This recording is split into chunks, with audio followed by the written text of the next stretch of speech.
The follow-up to Owlcat Games' Warhammer 40,000 Rogue Trader is going to be coming soon, and so far it looks incredible. Warhammer 40,000 Dark Heresy follows in a similar mechanical fashion. It's a story-driven CRPG, and still set in that same universe. However, there are going to be some big changes, and we got to take a look at some of them. Owlcat Games was hosting a closed alpha, which is available only for those who have pre-ordered the developer's digital pack or collector's edition of the game on their website. But thanks to Owlcat Games, we got access to that alpha to try it out for ourselves. And so far, it's pretty different than what we expected, but that doesn't mean it's bad in any way. And while it is a little bit more different than we expected, it's still a lot of fun and we couldn't be more excited for the actual release. And of course, since this was a closed alpha, we got to check it out on the Steam Deck on our own time. So in this video, we want to go over a little bit about our thoughts of the game so far and how it's going to be running on the Steam Deck. If you want to see more videos like this, hit that like and subscribe button, and hit the notification bell to be notified as soon as our next video goes live. Access to the closed alpha was provided by Owlcat Games. Thank you. So this is a closed alpha, which means that it's still very much in development, so these features and how they feel are subject to change. However, what we can say for sure is that Dark Heresy is taking a slightly different tone than Rogue Trader. Although it feels and plays in a very similar manner with an isometric perspective and your traditional CRPG controls, Rogue Trader focused more on combat and action, whereas Dark Heresy adopts a more investigative tone. In fact, one of the key elements of the game that you're introduced to very early on is evidence and clues that you find on your journey to investigate these mysteries. It's even right there smack dab on the store page, where they say that you're going to be leading investigations and uncovering grand conspiracies. Now, it's very possible this alpha was more focused on these new mechanics, whereas it doesn't really show much of the combat just yet. There are some ways to actually start combat through dialogue options, but in our 2 hours of playing through the alpha, we actually didn't encounter a combat situation. Our characters already had a lot of chances to just get through most of the combat and focus more on investigating and story building. All of the investigations are kept in your inquisitorial journal, where you use it to track evidence and clues and piece together events.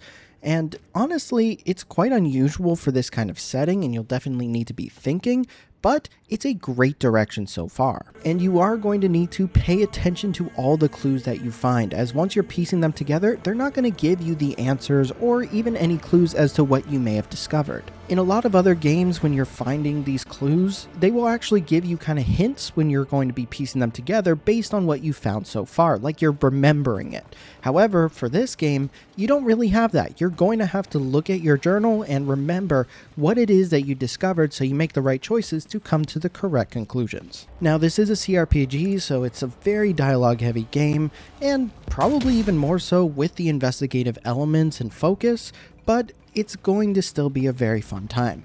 The dialogue is still very well written, and the lore of 40K is seeping through every little aspect of this game. It just feels like instead of the combat focus of Rogue Trader, Dark Heresy is going to rely more on logical thinking and an understanding of 40K lore.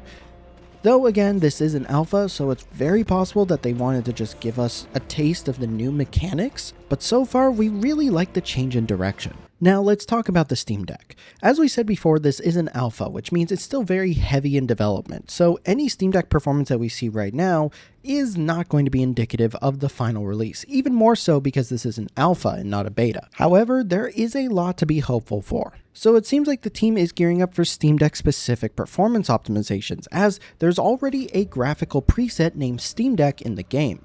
However, it's not optimized yet. In most areas in this alpha, we were sitting at around 20 to 25 frames per second with GPU at 100% load the entire time. We can improve the performance by setting everything to low, so there's some scalability on the table still, but it still doesn't really hit 30 frames per second in those areas. The game is also slated to have controller support at launch, but there wasn't any in this alpha build, so we had to use the keyboard controller template to actually play the game. Now, just because the performance isn't optimized yet does not mean you should be dismayed at how it's performing right now in this alpha. The fact that there is a Steam Deck preset at all is really great and shows that the developers are most likely going to be further optimizing for launch. This is not something I would usually see in an alpha. Usually there would just be be low, medium, high, or just no graphics settings at all and just default you to whatever the developers have set, since there is still so much to do. However, since Owlcat Games have already put in a Steam Deck graphical preset, I would say that that's a very good read on what they're going to actually prioritize as they're leading up to release. So while the alpha is not really playable on the Steam Deck right now, I would say that there is a very high chance that by release, we are going to see a lot of optimizations, and this is going to be a pretty great game for the Steam Deck. Still though, all the alpha did was actually get us excited for the final release. We really love the change in direction, leaning more towards investigations and putting together clues versus the constant combat.